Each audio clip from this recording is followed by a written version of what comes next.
How you doing, man? Doing great, bro. What's good? Chilling. Yeah, you brought a special friend with you today. You want to tell us who Thomas is? Yeah, this is the homie Tom, Thomas Dixon, otherwise known as Thomas O'Casey. He's an artist. He's an art historian, curator. He was a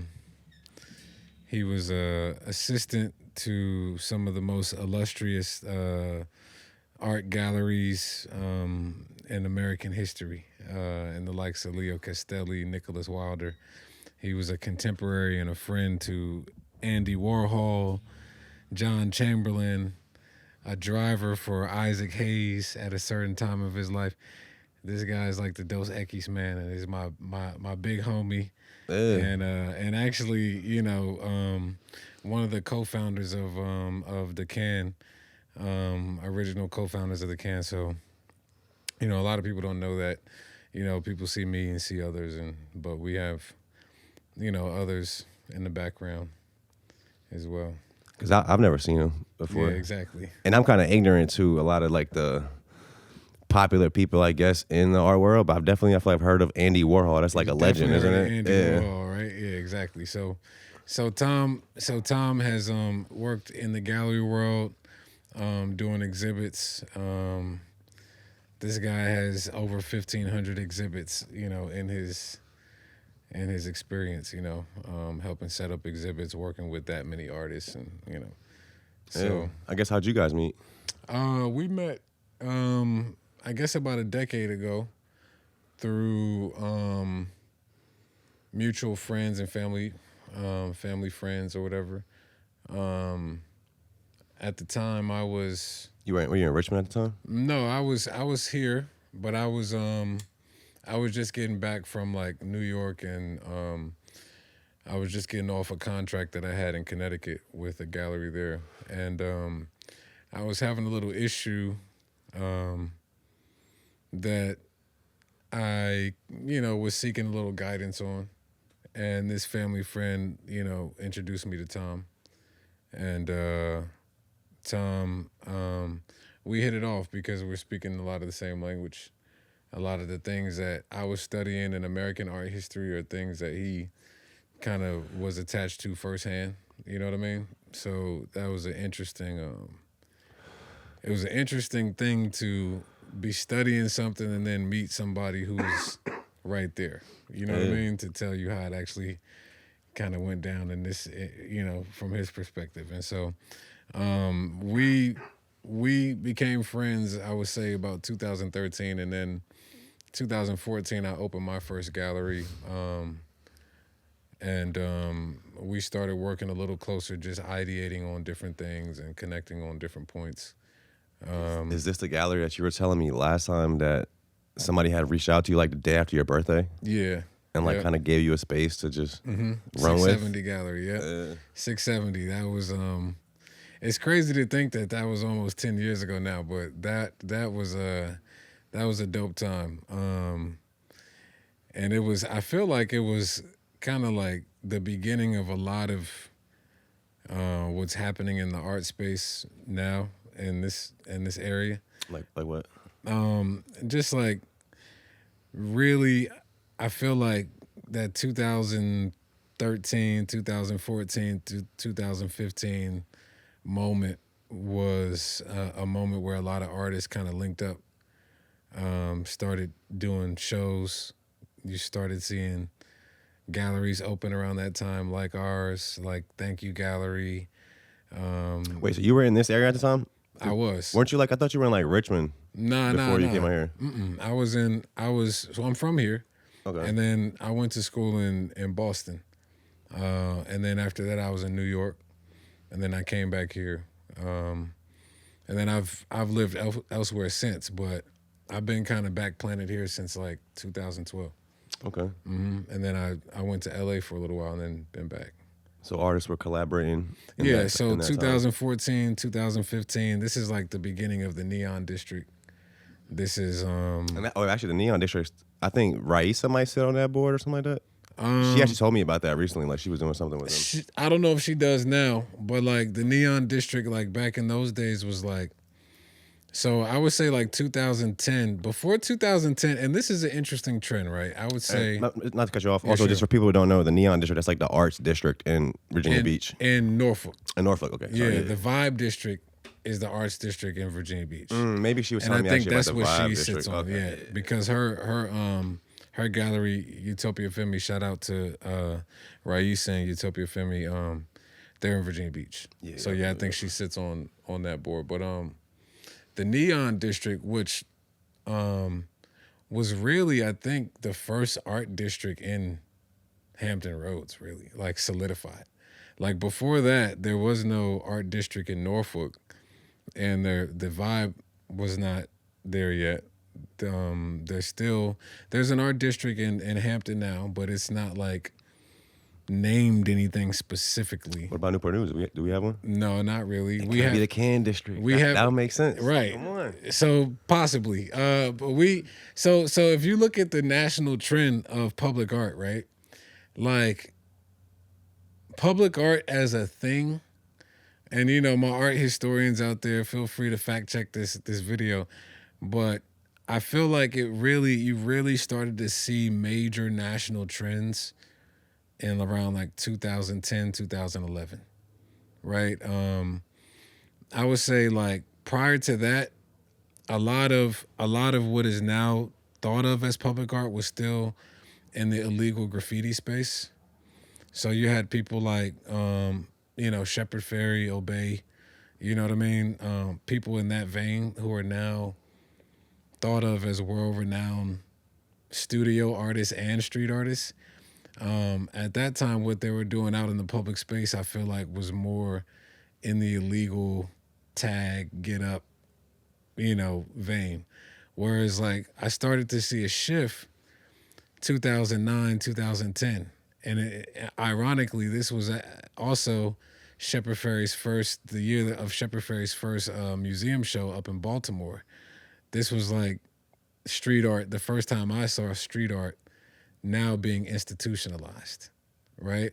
Is that a good thing? Well, what I mean by that is being accepted by the art institutions as real art. So yes, it's a good thing. They used to look at it just like this dirty thing that happens on the streets. Yeah, it's like a separation between like what came out of maybe graffiti in the 80s, right? Which evolved into tagging, which evolved into wheat pasting, which evolved into different modes of art in public space that is without permission. You know what I mean? But the people making those things are artists, bro. Like whether it's people with the tags, whether it's people, in the 90s who were, doing different forms, it's still artists, right? And I think that the direction that an artist may go in to get their work seen by the world could dictate their journey, right, to some extent. So if you look at what is deemed as street art, or in the past what was deemed as graffiti, I think that around 2011, that started to shift. And you started to see cities now looking at ways to activate spaces for beautification by using the same people that would have been arrested just a few years earlier. And what do you think what was the reason for that shift? I think so. That's a great question. I can't say if they're looking at these artists as people who really aren't artists, like how do they go from okay, now we want you guys to actually you want to be part of it? Well, I think. Now this would just be off the cuff answer, right? But there's a lot of things at play, right? Like nothing really happens in a vacuum. There's a lot of circumstances that have to lead up to something, right? And so I feel like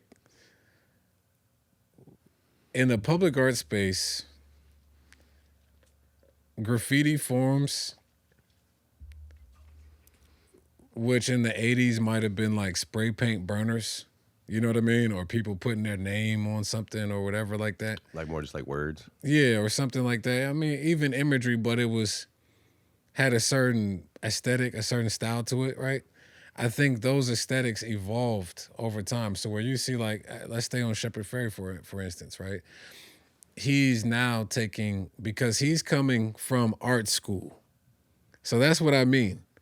You have people who have gone through art school with art professors with degrees who are now out in the world living their lives and might have a bunch of interests and might not know the first step into getting their work out there, right? And so a lot of people, I was actually one of them. I've been arrested for graffiti when I was in my early 20s, right? You never told me that. I'm not a graffiti artist, right? I spent nights in jail behind doing graffiti in Boston What was when your I was tag? still in college. It wasn't really a tag thing. It was True Face, but it was I was putting up faces. And I actually got caught in an act red-handed. Somebody thought I was burglarizing the spot. And and that was the end of my graffiti days. But those were awesome lessons in how to get your work directly to the people, right?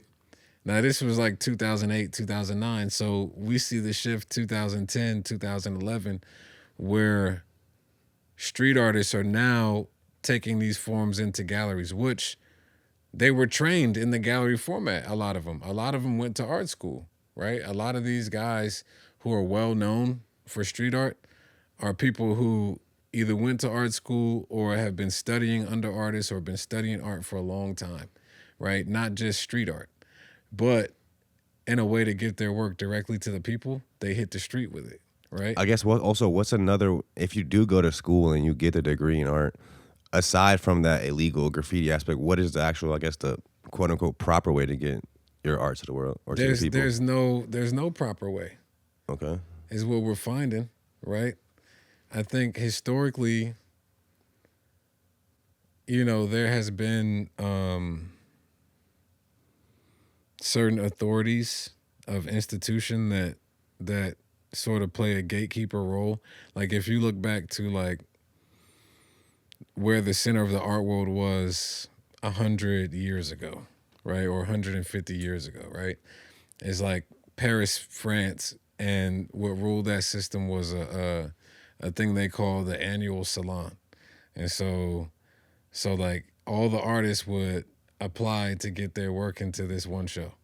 And then whoever got their work into that one show was deemed worthy to be an artist. You know what I mean? Yeah. But there were certain standards of aesthetic that they wanted to ride with in order to keep, art what it was at that time, right? And so guys like Picasso and, Matisse and that era of French artists started to break out of caring about the salon and working directly with dealers and collectors and having direct relationships, right? Where maybe the opportunity is secondary, where the relationship comes first, right? So instead of like figuring out how to just, jump into something, now it's scenarios where artists are hanging out with the people who are going to buy their artwork, their friends.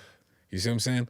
And so things evolve. There's a million ways that it happens, but I think what has been super traditional in the Western format is the gallery and the museum, right? The gallery and the museum. So artists usually want to get their work in galleries because galleries are places that people expect to see artwork. And that's where they buy art too, right? Yeah. Okay. Because I guess the difference in a museum, you don't really buy art at a museum. No. Yeah. But people buy art everywhere now. Okay. So that's why I say it's a totally transforming and evolving market all the time because now people buy artwork online. People can reach out to somebody off Instagram. People can, go do a studio visit, which they've always been doing. So, there's no one way. The way is what works for you. What was that event called in Paris? That was the annual event? The salon. It was like it was an actual thing. I was just gonna ask. Tom, do you know what that annual event was? I was gonna ask, did that event become less and less relevant when these artists started making connections with? It completely died out after a while, right? Like you still have that format though, Like that you format still, of like it's like almost like the Grammys. yeah, it's like It's the like- biennial. It's like the Venice Biennial or something like that, where, you know, or like even Art Basel, for instance, right? It's like certain big presentations of artwork that almost kind of stamp who is who and what is what and the value But of that's art. like everybody knows that there's way harder people in the underground world, or every time at the Grammys, for example, a lot of times somebody might win and be like, oh yeah, this person got snuffed, like they should have really won, or it's like a known thing that people that are making these decisions are voting on what the hottest quote unquote art is. It's like a lot of times they're not really in the loop, or they might have other agendas or be like pushing certain people, or like Yeah, it's like I not mean, a pure thing. looking at that, right? It's like how many music artists get to go to how many performing artists get to go to the Grammys every year? How many of them are involved in the process? Do I we would say know it's that? probably a good like 30, 40, right? Like maybe. it must be more. It has to be a lot more. When I'm you're talking like in thinking the about categories or who's getting voted. yeah, on, when you're what thinking stuff. about all the categories cross genre and all the types of people who can potentially win a Grammy, right? Let's and say, all the 50, nominations, maybe 50. I mean, I even feel like if it's not let's that say much. even if let's say it's 200, I right? feel that's a stretch. That, but that all could right, be yeah. a stretch, but let's say All right, 200. big stretch. Let's say it's 200 artists out of all the artists recording, bro. It's like, what's like a million songs that get dropped every day. That's what I'm saying, bro. So like, what is the Grammys really? And what does that really? What is that? I guess it does hold its place. Well, the place that it holds is within a certain format of industry. You feel what I'm saying? It's like, okay, if you were gonna relate like art to basketball, you know what I'm saying? Like in basketball, there's hella levels, bro. From like street ball, sandlot, to rec league, to AAU, to high school, JV, varsity, JUCO, Division III, D2, D1, top 10 D1. You know what I'm And saying? it's probably even different levels in the actual just NBA. Like, Yeah, depending on how good you semi-pro, are, G different League, levels. D League. Or just on skill, like people who will get remembered more. Yeah, For being, overseas, bench players, practice team. Shout out to Nurkic. We got a You know what I'm we got saying? a Bosnian NBA player. Okay, Yeah. shout to Bosnia. Come on. All-Stars. You feel me? We got the Big Three. Yeah, Feel me? like Shout come out Ice on. Cube. And all of those are professionals. Like after you get past the college realm, it's so many categories of professional, right? But even below that, in the college realm, the skill levels are so varying. You feel what I'm saying? Between like high level D1 and JUCO, huge level of difference, right? Between varsity basketball and JV is a huge level of difference. Between certain districts of varsity basketball versus prep schools, it's a huge level of difference. You know what I'm saying? And so like with artistry, there's so many of us doing it, but the levels aren't as apparent. They're not like you sign up for lines rec are league. blurred. Yeah, it's blurry lines. You feel what I'm saying? There really is no formula. There's no formula, bro. It's the Yeah. Wild Wild West. Because to get in the NBA, for example, you gotta do certain steps. You do these, you get into the NBA. Yeah, But you in have art, to it's go Wild through Wild certain West. leagues and steps in order to do that. And then you brought up the salon, floor to ceiling, of one guy. He says, "I'm going to have a show at the end of the year." All the local artists, word of mouth, went through like Paris, how it started. Then they all came together and they had a place. Well, you could be up here 8 feet up, and you'll be over here. And then a couple people got right in the middle of the room with a table Right. full of food and booze was. Right, and that what that does, they're like leagues of authority almost, right, or profession. But when you think about it, right, NBA players are probably the best players in the world. There's a sprinkle of dudes that you could probably find in jail, right, and then in college They do a good job of actually finding the yeah, the but best they players. do a good job of finding the best players. Of course, there's some politics to it, right? But then once they actually get there, like the amount of resources that they have to make sure that these players are the best, right, is different than a person who has to be self-motivated to get up every day, work out, then go try to make connections and get seen and do this. Yo, once you're in the league, bro, like, bro, you got people catering on you. Like, they treating you like a horse. They massaging you down multiple times a day, making sure you have a nutritionist to eat right, making sure that everything you need is right there. I seen a dude, I don't know what country, it was like a dirt road, and it's uphill, and he's, you know, he has these like fucking tires tied to his back, and he's dribbling the ball Yeah, I uphill, seen like that. doing stuff. I'm like, oh yeah, we might see him in the NBA soon. Like We probably will. That's that self motivation. Like all those guys, I'm sure have a certain level of that. You know, Yeah. they got to obviously to get to that level. But yeah, when you have those resources behind you, when you have the, you could take it even further. Bro, when you're there, right, then you're a superstar. Now it's like how much of history do you want to make? Because you've already made it into history because you're in that league, right? So you've made it into history. Now it's about what you're going to do when you're there. But it's a lot easier to do what you're doing when you're there. And I'll give you, for instance, in visual art, we call it the blue chip, right? Blue chip. The blue chip, right? If you ever hear any artists talk about blue chip, what they're talking about is a level at which your artwork gets in value and your name gets in value to where you have name recognition all over the art world and your value is sort of solidified in history. So meaning like you have some public price records at auctions and different things like that, but also your name and your activity rings enough that we know that you're in history. And wherever your name gets brought up in real art circles, it holds its value. Do people usually do people get to that blue chip level in their lifetime or in their generation, or does that take? It's a league. It's like the Okay. league. That's like saying, do people make it to the NBA in their lifetime? No, it's like, You know? but sometimes you don't know how big of an impact somebody has till a few generations later. It's a different thing. That's like, true. That's true. You know what I mean?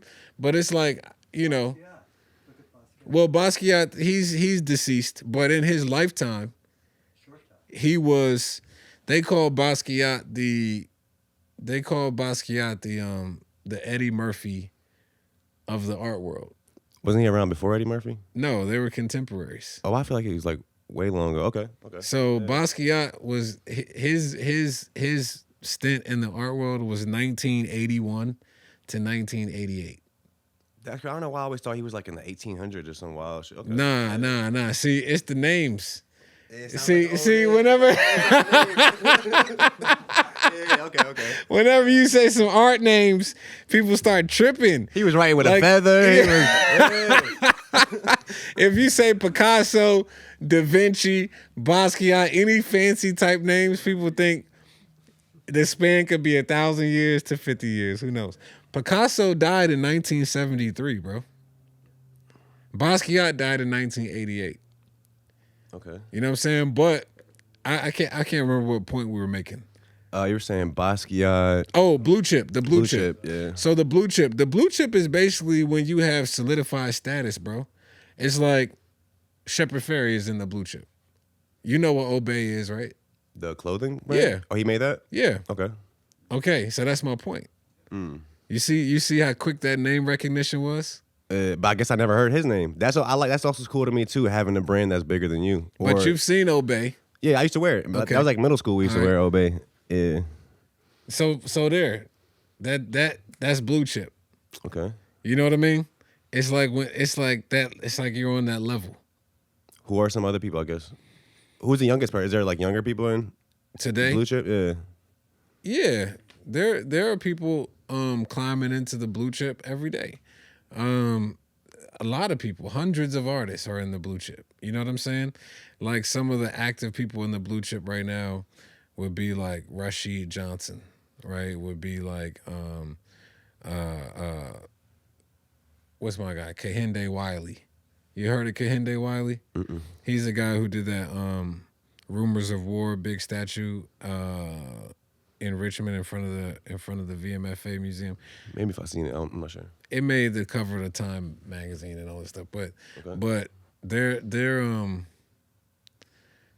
a lot of art. But then again, visual artists they don't have the same celebrity recognition as basketball players and movie stars. You know what I mean? But within the art world, within our little world, right? Our thing, those names are like Michael Jordan, Allen Iverson, stuff like that. You know what I mean? Yeah. But if you're not in that world, you might not know the names. But my point about the Grammys thing is like this. Of those 50 to 200 artists, we said the range is, right? 30 to 200 artists that somehow get nominated and maybe have a chance to win a Grammy, right? Bruh, I could probably name 10,000 performing and recording artists, and you could get 10,000 performing and recording artists in every city in America, bro. And there's like over 10,000 cities in America. So when you start to put together the numbers of how many people are performing and recording artists versus how many are in that Visual art space? no, are in that little tiny box that get to go to the Grammys, right? Then it's like, that's like saying if you were to ask somebody at the Grammys, what's the best career path for an artist getting out of college to become successful in art, their answer is going to be way different than the performing artist who's making $150,000 a year doing, festivals, or the rapper who has a following of 1,000 people. You know what I mean? That's selling out the local venues in his region. You know what I mean? Or the artist that's in Texas, the rapper that's in Texas that's been out of the trunk since the 90s, that has a loyal following, that's a millionaire, but that you might never ever heard of or ever hear on the radio, right? There's a huge varying range of what an artist can do in the industry. And so when it comes to visual art, yeah, the gallery is one pathway, right? You could throw an art show in your house. You know what I mean? You could take your art into public space. Like Andy Warhol, look, different venues he had going. Mm-hmm. In his studio, outside of the studio, people coming in, all those other well-known artists and performers that would just walk in the door. It's so many things you could do. Like, Banksy. I've heard of him. Yeah, that's the one that he went. I've seen that he put like a bunch of paintings up like in different museums around the world to see That's how long what I'm before they get saying. taken. Oh, you seen the one where it was like a paper shredder? Yeah. When it was an auction? Yeah. I thought that was pretty interesting. It's interesting. Was that his work that got auctioned, or was that some random person's work that he shredded? I don't know about that exact piece, but I Banksy, nobody even knows who that is. Yeah, anonymous. Still running. Wait, so you guys haven't heard about the shredded thing? Yeah, the banana. Like when somebody auctioned it, right? When somebody bought it, it went in the shredder. Okay, Yeah, we've seen that. But even on the anonymous, that's super fired me. Like he's anonymous. The person who created Bitcoin is anonymous. Mm-hmm. Satoshi Nakamoto. Like I think that's super crazy. Just to create something that really changes the world in a way, and just to kind of, it's almost like totally no ego, leaving yourself completely. I don't even want anybody to know it was me. Yeah. Like that's insane to me. I think that is noble. Oh, I think that's one of the things that trips me up about this current world that we live in, right? Like social media world, it's like, it's such a double-edged sword, because on the one hand, you see how, man's ability to use these tools that we have and do our own thing without having to worry about like some big industry gate to cross through, to have your podcast or to have whatever you have going on, right? It's good now because we have social media to help us get the things out there, right? It's like my bad to cut you off. It's like just a bigger version of that, like that event in Paris, where now Mm-hmm. the dealers are talking direct with the artists, and the artists now are just connecting directly with the consumers. Exactly. And these big empires that have been around are just slowly losing their relevance. The biggest shows right now, that even we talk about news, nobody watches the news anymore. Yeah.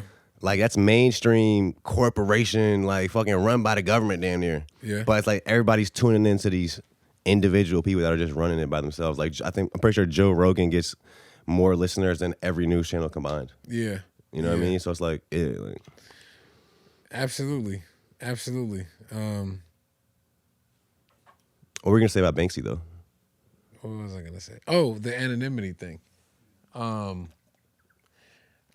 The thing that trips me up on the so okay, so what we just said was one side of the sword, right? The other side of the sword, I think, is like what do you call it? Yeah, like one that's one part of it. It's like clout, notoriety, but it's a better way, narcissism. Or You know like what I'm the saying? like the opposite of the It's being like anonymous. yes, right? Like when you were like saying like, damn, to do such a great thing and to be egoless in it, right? To let that thing be that thing without you having to be attached to it, right? That's like almost like a spiritual principle. You know what I mean? Whereas like to have to get the clout for the thing is one thing. Okay, so to do a thing and then have others be able to appreciate it is one thing, right? But then to do a thing, to then have to pump yourself up to then convince others to appreciate it is an interesting step that has been added, right? Which allows us freedom to actually build our own audiences, right? But then it's also adding an extra layer of looking at yourself again and again and again and thinking about yourself in ways that to me might seem a little unnatural. We're talking about social media The here. social media part. You know what I mean? It's like we could go in a rabbit hole down that. No, it's like you get superstars within the sellers, the dealers, like Gagosian, that are manipulating, having shows, doing things where they themselves that sell art become stars in certain, genres in certain areas. And if you look at back that, you can compare that to what where you came from about your singers. Yeah, it's like this is what I mean though. This is what I mean by that.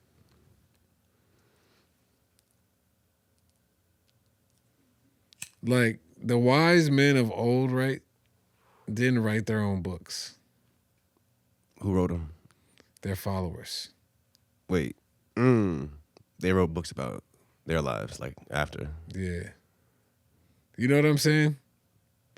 It's kind of like weird to me Well, to I guess see. a lot of people did.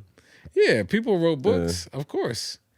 But like when we think about like the old wise men of old, like the Plato's or Socrates and the They had all their disciples. oh yeah, not the Plato, but yeah, the Socrates and the all these Like people, their students, the like Jesus, the Buddhas, and all these people, right? Even the modern like Indian holy men, all these people, like a lot of them didn't write their own book. A lot of their followers wrote their books because they were more like ingrained in the practice of whatever they were doing. Like they didn't even have time to really. You know what I mean? Maybe that just wasn't their role.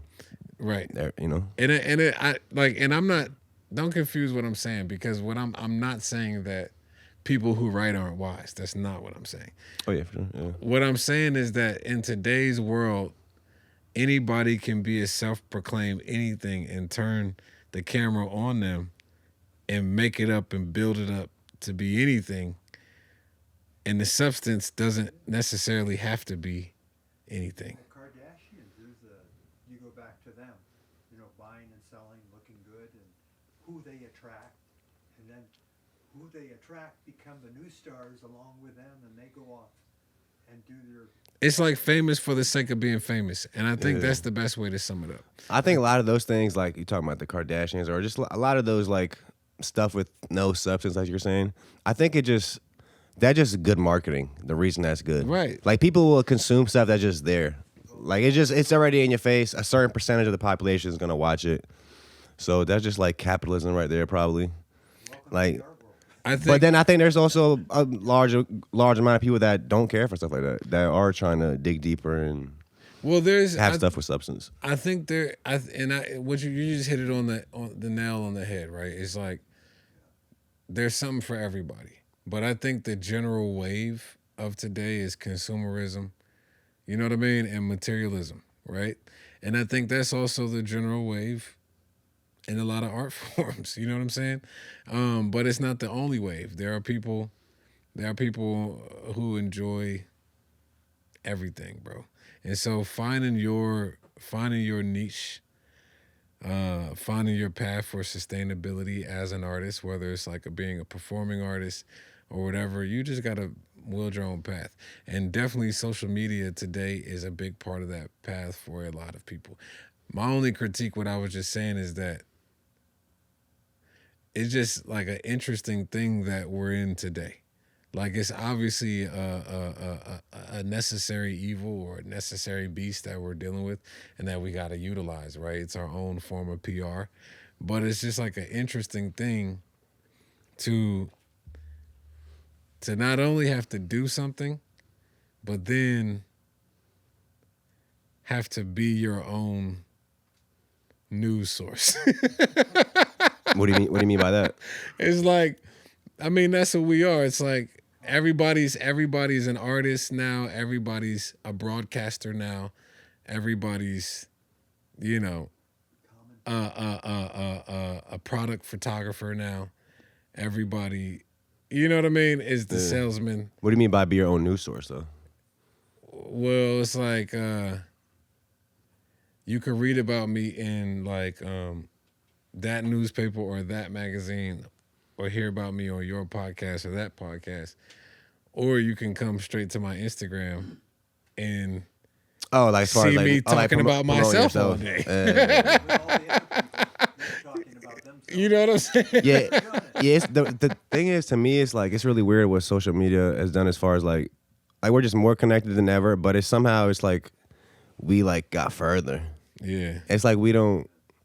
I don't know. It's like everything is like real. A lot of things are like real surface level on the internet. Yeah. And that's not. I mean, I don't think that translates in real life. Really, what I noticed where like the internet or like the atmosphere of the internet doesn't really translate to real life all the time. It's kind of like, I think it was around like the George Floyd protest. Like the way the news was covering it, like it was about to be a civil war. Mm-hmm. Like it was like, you know, it was like it was about to be a race war. Mm-hmm. But then you go to the streets, you go to the grocery store, you go to wherever, everybody's still cool with each other. Mm-hmm. So that's why I kind of realized that, the internet might not always reflect reality. Yo, the real TV way. doesn't reflect reality. The only Now it does more. My bad to cut you off again. Like Yeah. I noticed that too. Like TV shows back in the day, corny, cringy as hell. Like people didn't talk like that, but it's getting better. I look at it like this. The only thing that reflects reality is you, bro. Like, do you know solipsism? No. Okay. Drop it on me. All right. I'm always sign out. Yeah, if you guys haven't seen the first Asa episode, go watch that too. Bro, always dropping crazy gems. All right. So solipsism, right? It is a philosophy that more or less states that the only provable thing in this entire universe to be real, right? The only thing you can prove to be real in this whole entire universe is your own self-awareness. And the reason why solipsists believe this, right? Can we even prove that though? I would say the only thing we can maybe prove is fucking death. Well, my mom always said the only thing you know for sure is you're gonna die. Well, just follow the pathway, right? It's like the basis of their philosophy is that the only way you can test anything outside of you is through your own senses, right? So even if you want to measure the distance from the earth to the stars or measure anything, right? Anything you want to calculate or measure or test, you have to do it through your own senses. Okay. Which then pass through your brain. So without you, there's no way to know that anything outside of you is actually real, because everything has to pass through your brain. You see what I'm saying? And so what solipsists really believe is that everything outside of you is just a projection of your brain. Like now, you construct your reality. Yes, from a metaphorical standpoint, and also from an actual tangible standpoint. So like, So this is what I mean by that, right? It's like when you think about your eyeballs, right? Like your eyes don't actually see anything. That's how it's like. Yeah, like you're like that's what you see is constructed by your brain. Yes, your eyes are like receptacles of light photons, right? So your eyes are pulling in light photons But your brain is really what's seen. Which gets sent to your brain to be decoded. And then your brain sends to other parts of your mind what it is you're actually seeing. You're like a supercomputer. Right?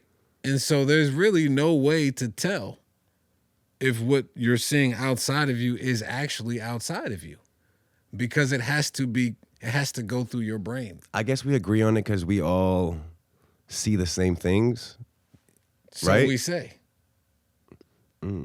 Right? Like, you might not see this the same shade as me. Yeah, but we've identified that as the same thing for so long that we can relate about it. You know what I mean? And it's like even with animals, certain animals can see different realms of reality that we can't see. Some animals can see infrared. Some animals can see in the dark. You know what I mean? Night vision. You know what I mean? Like cats and stuff like that. And so and then even today I was listening to Unique Mecca Audio. Shout out to Unique Mecca Audio. If you don't follow his Instagram, you should, because it's awesome prison stories and stuff. But anyway, I was listening to Unique Mecca Audio, and he was saying when he was locked in a hole in prison for a couple years, when he got out of the hole, his hearing sense was so heightened from not being around people for so long that when he got back into population in prison, he could hear conversations from way down the hall while at the same time being able to tune into this conversation. And because your hearing was so heightened from being away from it for so long. And so when you think about the range that human beings have in ability, right, in perception, like even right now, like we're in this room, you know, I'm here, you're here, the people behind the camera are here, right? We're all sitting here in different positions. So you're looking at me, and this is behind me. I don't even know what's behind me. The whole world is behind you. All right, right? Other way. Okay. Right there, it really is the whole world, though. Okay. So I didn't even know that all this was behind me. That's my point, right? And I didn't know that really this was there. I could see that, you know what I'm saying? But what I can really see is what my eye has been drawn to is that red telephone behind you the whole time, right? That red telephone. That might be Paris booth. too. I'm actually not sure. Okay. Yeah, that looks like London, I guess. But like this thing I can see, right? I can see the other stuff going on there. So it's like that doesn't even exist to you. No. It's like in a video game when you're not looking at this isn't even loaded. It's Only not. when you look at it, Exactly. it loads up. Which kind of, I'm not a fucking, It's I not don't even a understand. part That's of like, my memory right That's now. kind of like quantum physics, which we don't really get it. Low plex, you know low plex. Yeah. So I didn't know he was like he's really into this shit. He has a lot of knowledge on like quantum physics and like engineering and shit. But he was Okay. breaking down quantum physics to us. I don't really remember. But that is something like that. Like it's actually scientific. Like things are different when you look at them. Mm-hmm. Something along those lines. Yeah. And then this is how crazy the difference can be. And this is how simple it can be. Okay, so if you look at if you take my life, right? My whole life. I'm 34. I'll be 35 this year, right? I've lived in different cities. I've done different things. I've been around different people. If you calculate all of my life experience, right? That dictates how I see things, my G. You feel what I'm saying? Because when I see certain things, I have certain references for other experiences that I've had in my life. You feel what I mean? That make me see the thing differently than you might see it. Because if you have a different reference or no reference at all, then you're seeing something completely different than I'm seeing, even though we're looking at the same object. You see what I'm saying? And like even like with language, right? It's like, you know, this is a big thing with language. It's like you might be having a conversation with somebody, but based on their life experience, they might not even understand 50% of what you're saying. They might not even know 20% of the words you're saying. You know what I mean?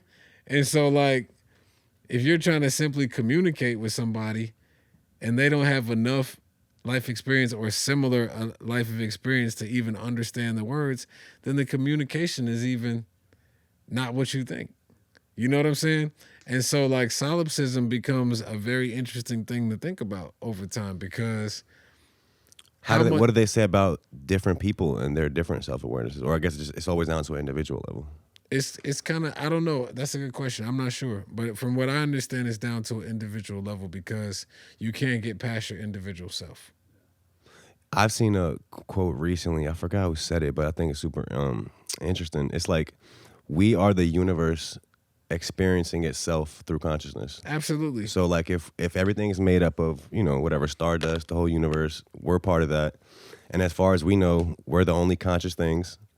So we are literally the universe experiencing itself. Bro, the thing that trips me out on that note, right? Well, it doesn't trip me out, but it's trippy, right?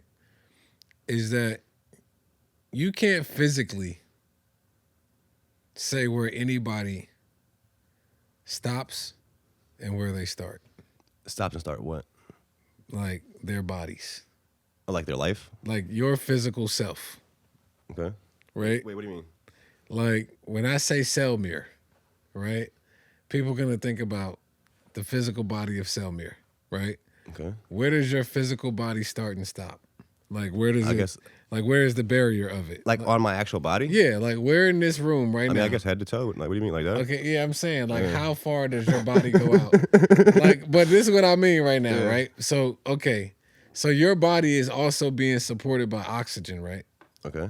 Okay, so and every time you breathe in oxygen, your body's expelling carbon dioxide, right? So we've been sitting in this room now for about fucking 30, 40 minutes, give or take. You close? 47 minutes. You know what I'm saying? Yeah. And for the last 47 minutes, we've been breathing the same fucking oxygen and carbon dioxide. Which is actually not good. We got to Right? get we've been saying we got to get a better fucking ventilation system. We're working on it. But what I'm saying is that same oxygen that you've been breathing is the same oxygen I've been breathing, right? Which is actually creating blood within our bodies. So you're saying my body is actually going further through the... Yeah, the oxygen that's been in your body has also been in my body in this room. We've shared breaths. We've shared several breaths. So what does that in mean, this though? last 48 minutes. So where do you start and where do I stop? Okay, so now let's take it to another level, right? Atoms, right? We know that if you took science class in high school and some shit, you know what I mean? You should know, we all know the basic building blocks of matter are atoms, right? Everything is made out of atoms. They say we get new atoms like once a year. Right? We're like whole new people. Our bodies, the oxygen, the couch, the microphone, everything is atoms. Shout out to the atoms. Shout out to the atoms, right? Now, if that's the case, right? When I do this, I done wiped off. A couple atoms. I done wiped off millions of atoms. Okay. But I've also grabbed on to millions of atoms that were on the couch, right? Like even my subtle bodies, like my energetic bodies, they say auras and stuff like that. Like there are portions of my aura that are way outside of what you can see as my body, which can show up on certain types of photographs and stuff, right? That's a part of my body too, right? But then also like when you think about what makes my body run, right? Which is like my heart, you know what I mean, beating, and the oxygen being exchanged, and my brain being able to adapt that oxygen and compute things, right? Like all of that is also dependent on the sun. You know what I'm saying? So if you take the sun out of the equation, my G, I'm dead and everything is dead. All at once, one full swoop, everything's gone. So where is the tangible, actual break between the sun and myself? Every 24 hours when it comes back up. Well, there's no break because you can't take the sun out of my equation, right?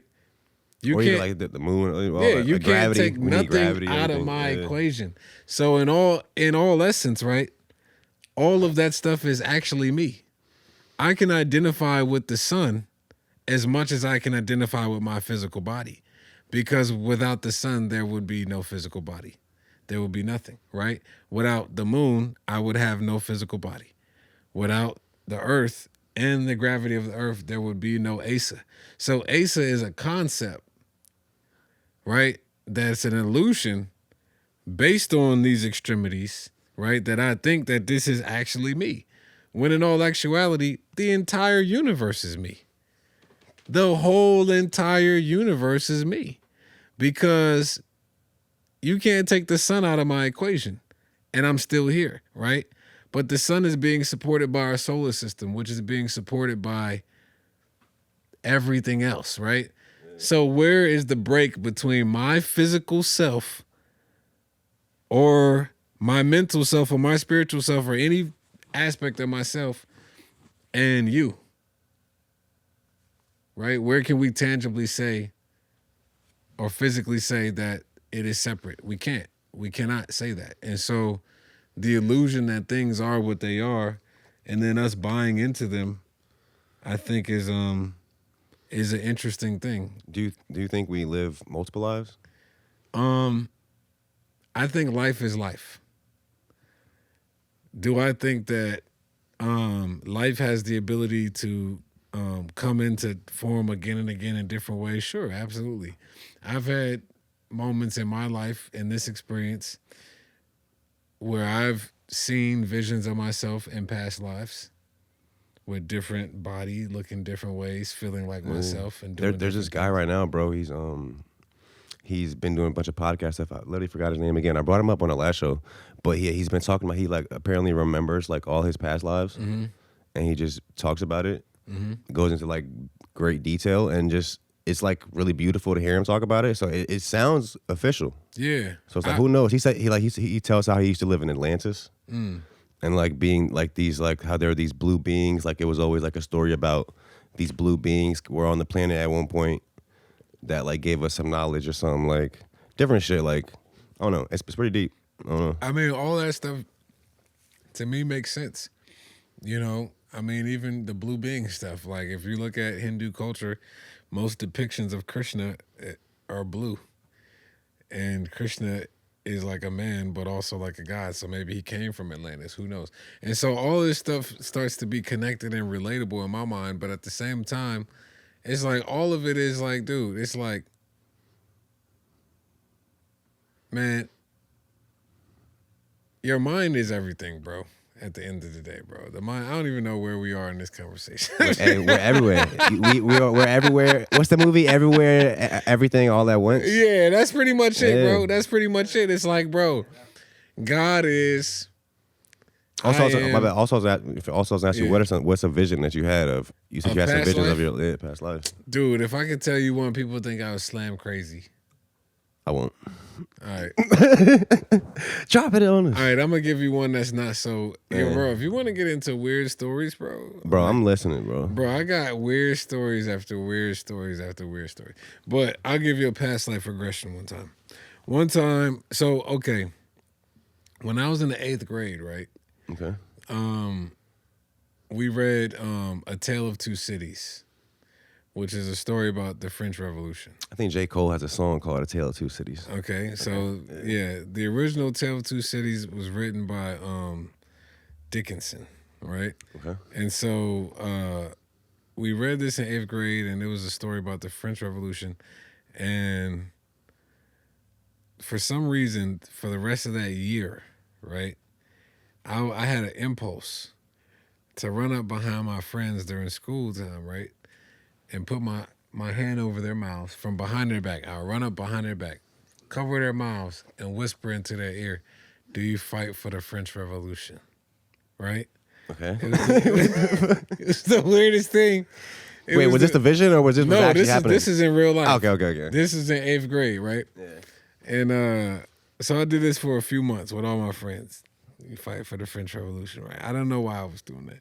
But when I was about, I'm going to say 22, I had a dream, right, where it was like a past life regression. Like, it was a dream, but it was like a vision because I felt like I was there. You know how some dreams feel realer than others?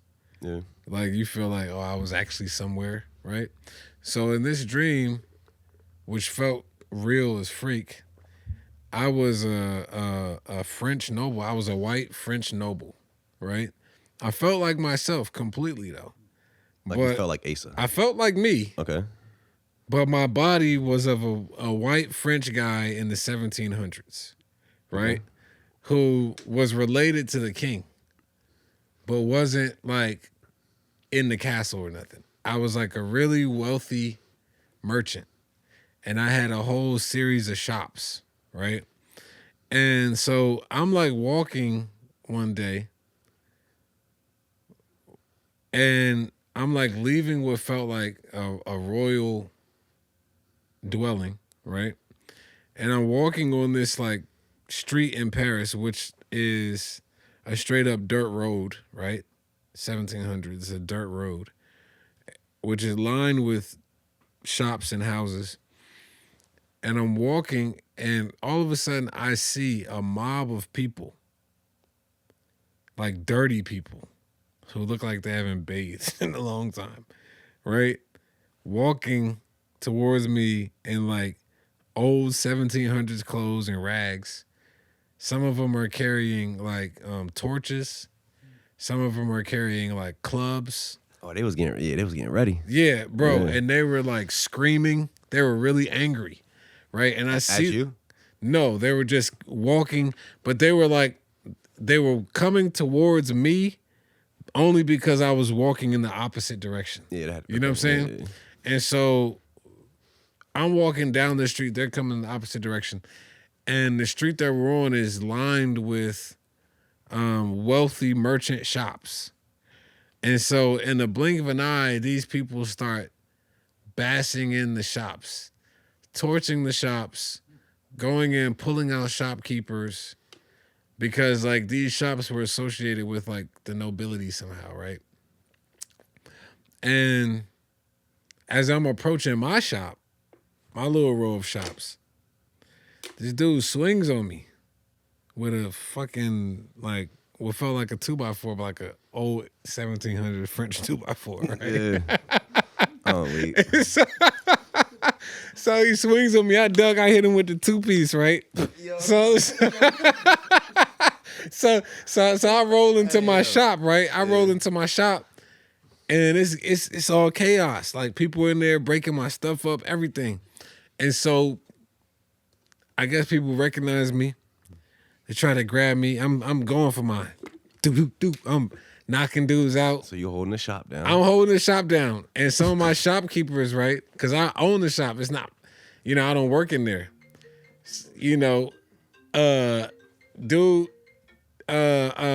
They grab me and they send me down into the cellar, bro.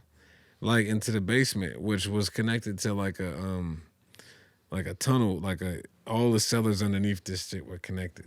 And I was able to escape that way. But that was the end of the vision. It was like I was there right when the French Revolution was jumping off. So this wasn't a reoccurring. It was just that It was one time. that one vision. But that one vision was so real. Like it felt like I was really there, saw it, felt it. That to me justified some of the activity that I was doing as a 13-year-old in 8th grade. It was like maybe cellular memory. You know what I mean? Yeah, I don't know. I kind of get the feeling that that's just how it feels to me. Like we have been here before. I don't know, Bro. It's sometimes when I look at people, I feel like I see myself. Yeah. Like I don't know. It's weird. I don't know. There's some theories that you never meet anybody. What do you mean? Like you are everybody? Well, that, but like there's like an actual philosophy, I forget what it's called or known by, but like it's like the concept that everybody that you meet or contact with, you've actually had relationships and contact with in uncountable amount of lifetimes. But I guess you have to meet him at some point. Well, you know what I mean? Maybe not, because if you look at like the concept of like the beginning of time. Like maybe we were just atoms. Yeah. You were Adam that was just chilling next to me. The We're just two atoms. beginning of time, right? The beginning of time. It's hard to go back there because all we know about that is books. But even nothingness, right? Let's say nothingness. Vast, dark, deep nothingness. Me and Allie were talking about that. They say all of our fucking atoms was it like 90% nothing? Yeah. Everything is pretty Empty space. Yeah, everything is mostly empty space. Like 99% empty space. Like right? what? What does that even mean? And Like, so when you think about nothingness, right? Before there was stars, before there were planets, before there were people, that was just nothingness, right? Then everything started to come out of this nothingness, right? it was like the calm. It was the still. Or whatever. Nothingness. Then it erupts. So let's think of that nothingness as one being. Okay. Let's say that nothingness was one being, right? That one being would be everything and everywhere and all life and singular with no other. So it almost would have no concept of itself, right? It would just be. It would just be. It would just be. It wouldn't even be able to sense that it is alive, right? And so when you look to most origin stories, right, there's usually some reference of that, right? Hindus call it para-Brahman, right? Like in the Christian Bible, like, you know, the void, right? The darkness upon the face of the deep, you know what I mean? A lot of things reference this dark, vast nothingness that everything came up out of, right?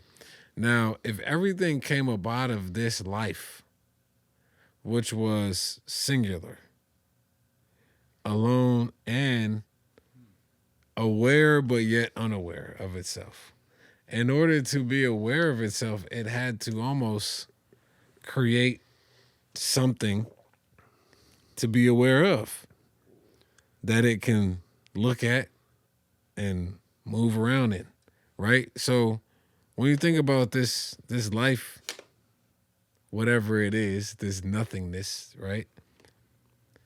It almost has to, like you said earlier in the conversation, place itself everywhere in order to experience everything. And so, you know, some will believe that it's only one life. There's not multiple lives or life forms, right? In the same way that none of us can be separated from the sun, right? Well, the sun is a part of our life, right? And so, like, the life form is the outer thing of it, right? But the life itself is one life that continues. It's the same life that's in the ants. It's the same life that's in the trees. It's the same life that's in human beings. It's the same life that's everywhere. It's only one life. It's just playing itself out in a plethora of ways. You know what I mean? But at the end of those plethora of ways, they go back into the oneness of life. You know what I mean? And cycled into oneness again. But, you know, these are all philosophies, I guess you could say. But, you know, I feel that if you look into your own awareness, right, consciousness, like you go, like even when you're asleep and you're not aware of yourself, you know what I mean?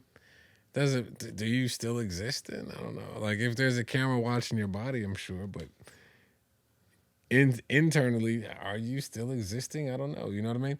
And so I don't know, man. I don't know where we are. This has been a deep conversation, bro. I don't even know where it's. To me, it's just crazy. Like know where it's going. maybe we're just never meant to like actually figure it out. Maybe that's the fun part. Maybe that is the fun part, bro. Because it's like, if you figured it out, then the game will be over. You know what I'm saying? The game will be over. I look at it like a roller coaster ride. There's so many great analogies for life. You know what I'm saying? But the roller coaster ride analogy is like, if you get on a roller coaster, right? Roller coaster got ups and downs and twists and turns, and it's going fast as shit, and it's full of thrill, right? And you can get on that roller coaster and be like scared of heights and be like super not enjoying any parts of the roller coaster and get off and vomit, right? Yeah. Or you could go on that roller coaster and be like knowing that you're safe and knowing that it's only going to literally be like 20 seconds and it's going to be twists and turns and they're going to actually feel really cool once you allow yourself to chill and just go through the thrill of it and get off and be hyped to do it again. You know what I mean? And then there's mad ranges anywhere in between that of how you can experience that roller coaster. And I just feel like life is that roller coaster. I'm kind of scared of roller coasters now. I feel like the older I get, the more I'm like, I'm good. And then you see all these videos of people falling off roller coasters now. Yeah, I've seen that. It makes me not want So to. maybe really that's a bad analogy. But I feel like in life there's inevitably going to be ups and downs, twists and turns. And if you know that, and then you're gonna go through it anyway. So it's like, how do you want to feel while you're going through it? Yeah, you should feel like, good. Yeah. As good as the thrill feels in the ups, it should feel in the downs. Yeah. I like the fucking quote from what's the shit with Will Smith and his son when they were on another planet. You know what I'm talking about? After Earth, I think. He was just like danger is real, but fear is like a construct of your mind, or something like that. Basically, said it's all about how you look at things. It's all about perspective. Like, there it is, man. Yeah, I love it, bro. I feel like we definitely went to some places. What's going on with the can right now? Anything like, bro? You know what it is? Like y'all been doing so much. I think it's Larry. I don't know if the cameras can see Larry right now. Nah, they can't. They can't. Okay, Larry has been fucking staring at me this entire interview. He's surfing TikTok right now. Okay, all right, Larry. You know what I'm saying? I'm feeling your presence. Your presence is felt. It's I think Larry and all of these planets and pyramids everywhere in this bro, we leaving the planet, bro. Studio, we leaving the planet. I'm like, this is what it has inspired this conversation tonight. Yeah, I thought I was coming to, people call me to talk about art and what's happening in the art world. I just love listening to what you say. So I like I was gonna say, I was gonna actually say too. I seen you drop the video on provenance. Yeah, you put me on the provenance last time you were on. Yeah, so it's cool to see you like running with it, like explaining it to people. And stuff. That was an old video that my people put back out there for me. But yeah, it's important, man. Provenance, the backstory, man. The who, what, when, where, how, and why. I was just having a conversation today with a friend who runs an arts organization, and we were talking about, bro, art, like the physical object that you look at that's called art, is nothing without the backstory, bro. People might appreciate something, but they will only appreciate it fully if they know the backstory, bro. Without the backstory, you don't even barely know what you're looking at half the time. So you gotta have overstanding and understanding, bro. But maybe there's a line where you can like if you see like a beautiful car or whatever. Yeah. You might love that like a piece of art, but you might not know who created it or the backstory. Maybe there's a threshold. That's a fact. Matter of fact, actually that's a good question. Is that a higher level when it is appreciated almost like past the backstory, just as itself, maybe? Like, well, I just think that when it comes to certain things, there's no way you can appreciate things without having the backstory. Like, you can appreciate it, but you can't get a full appreciation. Yeah. You see what I'm saying? Like, for instance, we look at this Mona Lisa right there, right? Which you went to it. He told us the whole story of the Mona Lisa last time he was on too. Yeah. Okay, so it's like we know what that is because we know what the Mona Lisa is. You know what I'm saying? If you didn't know what the Mona Lisa was, this image of that you got here with the spliff and the thing, that would mean we had our touch on it. That's the the mask. Okay. You know. So I'm just saying, if people didn't know, right, they wouldn't know what that was. They would just think that was like a cool joint of somebody. You know what I mean? It makes it cooler to know it's the Mona Lisa. I wonder if they had to pay royalties to like. I guess there's probably like an estate maybe. Yeah, the Louvre. Use that? The Louvre. Okay. The country of France, I'm sure. Yeah. You know what I'm saying? Somebody, they gotta pay. Absolutely, they gotta pay. You gotta pay. Yeah, you gotta drive the bag for the Mona Lisa. Hell yeah, bro! I love it. We like an hour and 10 in. I guess really final question is like, what's next for the can? I mean, anything? Yeah. The can, man. The can is evolving, bro. On a very serious note, this has been a awesome season. We've been hosting artist residencies at our headquarters. We've been And Baltimore's finished up, right? well, no, Baltimore is still ongoing, but it's not under our management. We were there in the early stages to make sure that it got off the ground, and we provided extra auxiliary resources to make sure that it got going. But the artist that founded it, she kind of took it off after it started to blossom. Mahari Chapware. Yeah, Studio House, Baltimore. Check that out for sure. Shout out to everything that they got going on up there. So yeah, man, we have been doing artist residencies, been helping other artist residencies. We've been doing artist exchanges with different organizations. We have 3 artists coming to town in April, one from Canada, one from New Mexico, one from New York, doing an exchange program, and we're sending 5 artists up to Charlottesville. Who you got sending? Do you know Nad, the Nomad? Nad Harvin. Maybe if I've seen him. She's a Maybe if I've muralist. seen her. She's a part of a group called All City Art Club up in Richmond. She does really awesome murals and different stuff, but she's going up to stay in Charlottesville for a month to do a show, and they're sending artists down here for a month to do a show. So where are the people that are coming from, like Canada and New Mexico? Where gonna be living? They're At? in a residency for that organization in Charlottesville called Visible Records, but it's like a remote residency, so they're living in other states. Okay. So they're flying into Newport News to do an exhibition and a residency with us. So like we're doing that. We're curating shows here in the region. We're putting together public art projects, still working with different cities and municipalities and private companies to try to figure out this art thing.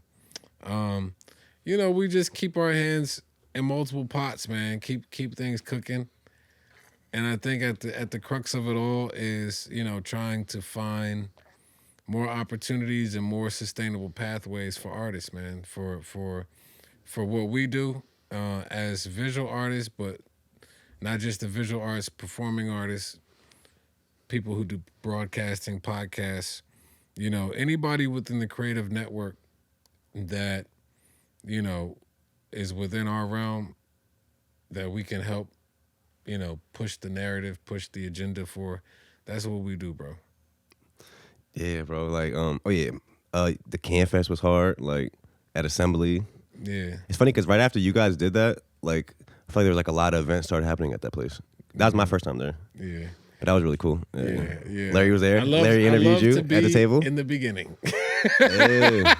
But nah, man, we have a new exhibit opening. Because I think Pharrell did that. The Mighty Forum was there.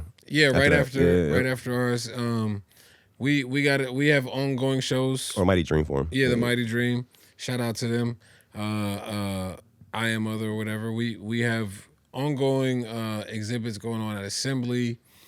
But later on this year we're looking to do stuff all around the region. You know what I mean? We got some relationships bubbling up with Colonial Williamsburg and Fort Monroe, and so it's gonna be cool, man. I just want to get more art into the community, and it's for us, like we have a mentality of think globally and act locally, right? So what that means is like, the artwork that we're doing, the programming that we're doing is really on par with what's happening, I feel, in the global contemporary art market. But as an organization, we serve the community around us. We engage artists from wherever, you know what I mean? But we're serving this community, you know what I mean? So we got one foot firmly planted in Hampton Roads, Newport News, all of the cities around here, and one foot firmly planted in the world. You know what I'm saying? Hell yeah. I love it, man. I know you guys do so much, bro. We could probably talk about that. That could be a whole episode in itself of just what the can does. Yeah. I'm excited to see what y'all are going to do in this next phase. I feel like I like these. It's like an update. Like you was on like July 2021, I want to say. Yeah. So it's like a cool update. For sure. Really wanted to say too, it's funny your name is Thomas Dixon. I grew up with a guy named Thomas Dixon. Wow. We almost like set my neighbor's house on fire on accident. Thomas O'Casey. Me and my friend, shout out to Thomas, bro. I haven't talked to him in a while, but when we had found out about when you take like the axe and a lighter and make the flame, So we was back there like by the fence, and my neighbor had like these vines that were just growing over the fence, and I'm just playing with it. So it caught the vines, and it just went over the fence, spread to the whole backyard. The whole backyard was on fire. Oh my gosh. We're trying to, like, my hose wouldn't reach. Like, I'm trying to get my hose up. So then I got like a small bucket. So then I eventually just I like disposed of the lighter, like threw it real far.